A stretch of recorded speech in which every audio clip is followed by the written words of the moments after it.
The Face in the Frost by John Bellairs. 6. Prospero had been walking for several hours on a road that was little more than a pile of yellow ruts, overgrown with bunch grass and goldenrod, that wound between high weedy banks from whose crumbling sides twisted roots stuck out, groping at nothing. Now, as the red flattened sun sank into the wide bar of blue-black cloud and the oak trees atop the banks began to darken with twilight, he started to wonder how far away the next village was. The shadowy banks grew closer together now, and he walked on through overhanging leafy arches, looking for a signpost of some kind. It was full dark night, moonless and starless, when Prospero stopped at the top of a small hill to examine something planted a little way off the roadside. He swished away some tall wet grass and straggly bushes with his staff until he could get to the object that had attracted his attention, and when he struck a match, its faint sulphurous light showed a worm-eaten gray post to which a sign was nailed. The signboard itself was so encrusted with yellow dirt and bird droppings that at first it looked blank, but when Prospero had scraped some of the filth away from the warped board, he could read the fading black letters. 5 dials. 5 dials sounds interesting, he said aloud, but how far, for heaven's sake? One end of the sign was carved into an arrow, but the other end was ragged, as if part of it had rotted or broken off.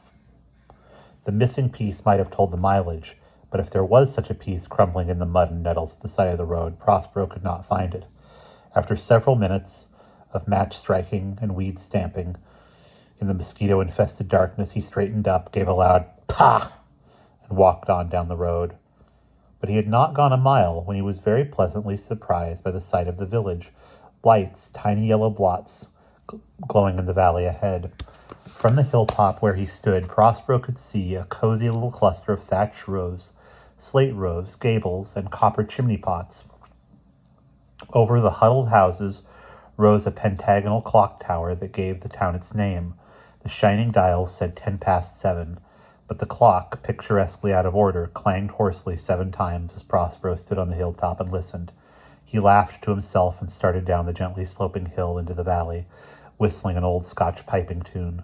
A few minutes later, Prospero was standing in one of the narrow streets of the little town, looking for someone who could direct him to an inn. Everyone seemed to be indoors, probably having a late supper. Pots clattered, and people laughed in the distance. Prospero wandered around the town, and as he passed the rear of the humped stone church, he noticed that one of the clock faces was missing. The other 4 glowed like little moons, but the 5th was a black hole. "Ought to change the town's name," he chuckled as he kicked a pebble down the street. At last he saw a villager coming. Straight up the middle of the cobbled street tottered a comical-faced little man, who stopped and smiled fatuously at Prospero. The two stood in silence for a minute, then Prospero spoke. "I beg your pardon, but could you recommend a good inn here in town?" The old man pointed with his crooked cane toward a shadowy side street and worked his jaws a couple of times before speaking. When he did speak, it was in a wheezy voice. "Well, you'd have your best luck, the card player. Go down that alley and turn right. You'll see the sign. Murncross Brig." Prospero cupped his hand. "What was that last thing you said?" The old man looked flustered and shook his head, mumbling, "'S the matter. Goodbye. Turks and Karen." He hustled unsteadily on, turned the corner, and was gone. "Funny old man," said Prospero. "Well, I hope his instructions were right." The wizard walked briskly through the dark alley, dodging a small dog that plunged past him. In the next street, which was better lit than the other, he saw at once that the old man had not been wrong. Between 2 dark shops, with high scalloped false fronts, was a slate-roofed 2-story inn. The 4 green windows on the first floor were whorled and spiraled with light, and from within came the clatter of silverware and the clank of pewter mugs on wooden tables. As Prospero paused under the gently swinging signboard, he noticed the picture on it, a conjurer with 4 cards face down before him on a table. The 5th he held up, and it was blank. Prospero rapped on the brass-fitted door with his staff. Almost immediately the door opened, and a bar of light streamed into the street. A slightly plump, middle-aged woman in an apron stood half in shadow, holding the door. Prospero could see enough of her bland, round face to see that she was smiling kindly. Welcome, she said. You look like a weary traveler. Take a seat near the fire. Either fire. Would you like something to drink? Prospero, delighted by the hospitable air of the hostess, entered and found himself in a long, smoky common room with a fireplace at either end. There were blazing wall torches, and overhead wheel-shaped chandeliers with dripping white candles hung by chains from the square oak beams. Prospero took out his stubby briar pipe, lit it from the fireplace, and settled on a stool near a little group of quietly talking people. The hostess brought him a cold, sweating tankard of ale, and he leaned forward to catch the conversation near him. As the evening wore on, and war was the proper word, Prospero found himself more and more dissatisfied with his surroundings. The place was dull, no doubt about it. For instance, the conversation he had tried to take part in was curiously vague and listless. The people welcomed him and seemed to be cordial, but everyone was, how should he put it, saying the same thing in different ways. He would have blessed a monologuist and was tempted to become one himself, but he felt helpless in the face of this balanced, trivial buzzing. There were no rip-roaring tale-tellers, and no one was bold enough to introduce a song, bawdy or otherwise. Prospero took to looking around the room. Again, his immediate instinct was to find fault. A large brown tapestry near the door was supposed to show a hunt, but the animal being gored by the spears of the two riders was crudely done. It looked more like a man in a lion's suit. The opposite wall was large, smooth, and blank. No ornaments of any kind. The candlestick on one end of the nearer mantelpiece was not matched by a mate at the other end. And in the stone front of the fireplace, an escutcheon with a dagger carved on it in low relief. Prosaic, the blank card, when you thought about it, pretty well suited this dreary place. Maybe it was under new management and things were not yet organized. That would explain the sign.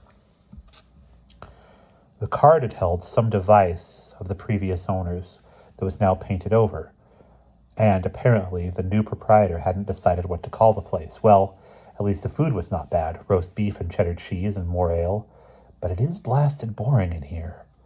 Prospero's thoughts ran this way the rest of the evening. The other guests left in twos and threes, some of them going upstairs to bed. He sat practically alone now, blowing smoke rings.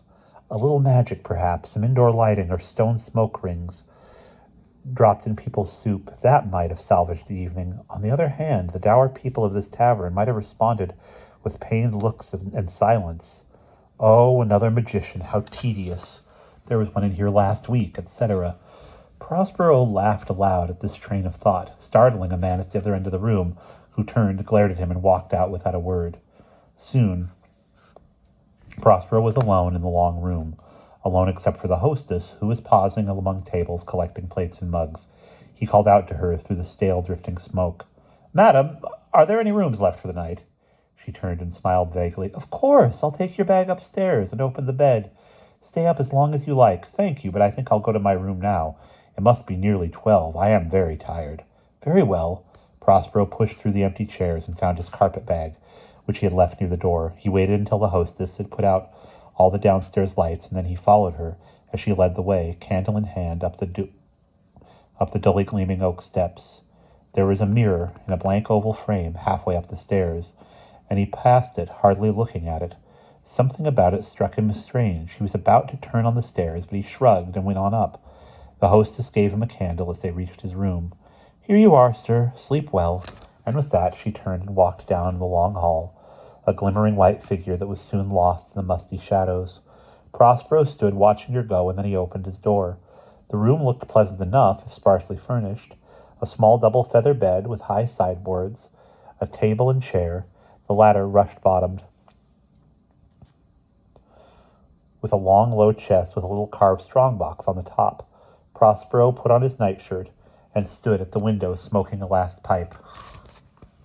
The overcast that had hidden the moon and stars was gone now, and the full moon was so bright that for a minute he could not see the features of the appalled face it always wore. Melancholy, something more than the usual sadness of silent rooms, was creeping over him as he stood there looking down at the gray shining street. He didn't know why he felt so sad, though he suspected that the lugubrious evening he had spent downstairs was at fault. Well to bed, he knocked out his pipe into a small lead jar. Just before he got into bed, Prospero happened to glance at the long pitchfork shadow cast on the moonlit floor by a three-branched candelabrum that was on the window-sill. The shadow appeared to be wavering slightly. Prospero leaned over the bedside and stared. The shadow was still. He looked at the candlestick, then rolled over to sleep. But he did not sleep. Prospero stared at the empty whitewashed ceiling and felt himself grow more nervous hour by hour.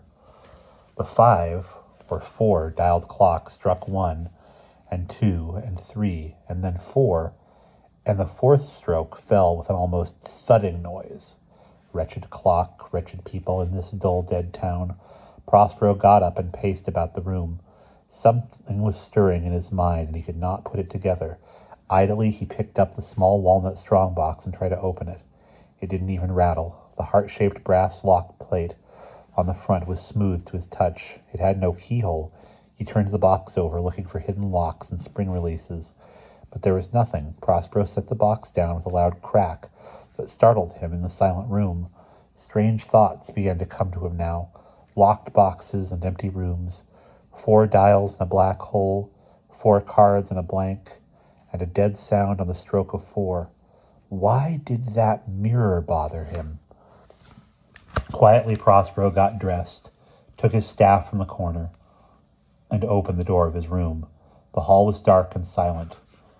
No night lamp burned at the head of the gaping stairway. He fished his metal matchbox out of an inside pocket and struck a light. On a hall table was a squat candle in a dish. He lit it and tiptoed down the stairs to the place where the mirror hung. Prospero stared and felt a chill pass through his body. The mirror showed nothing, not his face, not his candle, not the wall behind him. All he saw was a black, glassy surface. Fighting down rising fear, Prospero went back upstairs and began to knock on doors. First softly, then sharply. He tried the doors, locked, and locked. Like the box, the doors didn't even rattle.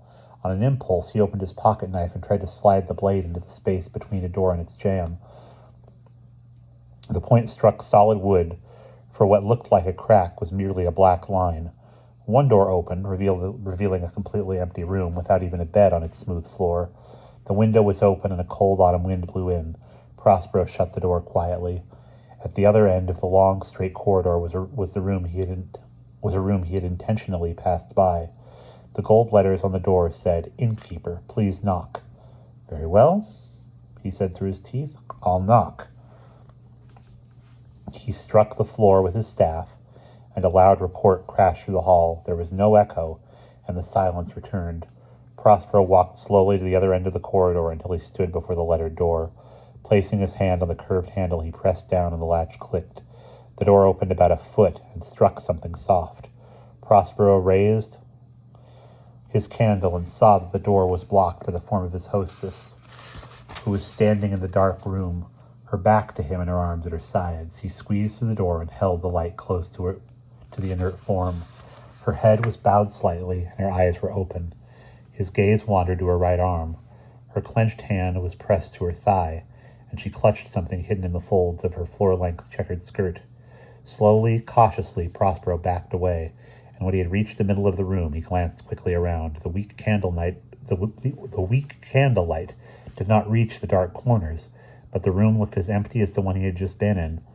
He muttered something and struck the butt of his staff on the floor. The room lit up for an instant in a flash of blue lightning, and Prospero could see that the chamber was indeed empty. There was not even a window, and still the woman stood silent, staring with dead eyes at the floor.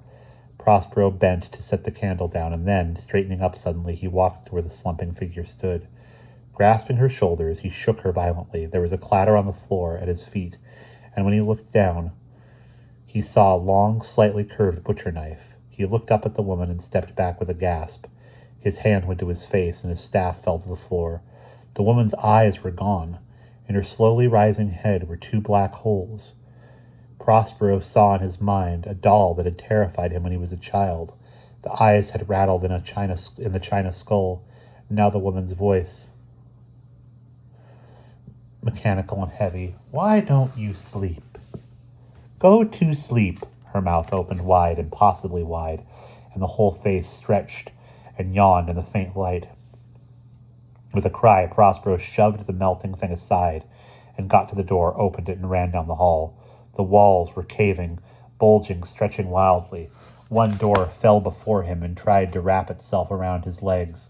Prospero kicked at the door hysterically and finally got to the stairs, which were covered with a brown fog. As he felt his way down the quivering steps, the whole staircase gave way with a rushing hiss, and he landed on his knees in the cold liquid that had been the floor. The walls of the large downstairs room, though blurry, were still there, and he felt the door, not daring to look back to see if anything had followed him from that terrible blind chamber. Lifting the twisting, buckling bar from the black door, he plunged outside and ran through the street, where the cobblestones oozed like mud and the slate roads turned to dripping black slime. Stone walls ran in viscous rivulets, and the head of the little old man appeared, gabbling fiercely. When Prospero got to the church, the bell tower rang 5 scraping, creaking, howling notes, and toppled slowly at him. He raised his arms to shield himself, but the tower, still ringing, turned to mist as it fell and blew away in long, sinuous swirls. The wizard dropped to the ground, covering his face with his hands. When he looked up several minutes later, he was in a field of heavily trampled moonlit grass, through which a ruddy gouged cow path wandered. Some distance away, the road he had been following wound up a pine-covered ridge. Near him, Prospero found his bag and staff unharmed, and he picked them up from the withered weeds as if he expected them to crumble in his grasp. Something was glittering in the gray tangle at his feet. The knife, which was quite real and very ordinary-looking, no inscriptions on it, no death's heads. Prospero broke it, buried it, and started walking toward the road. And that's the end of chapter 6.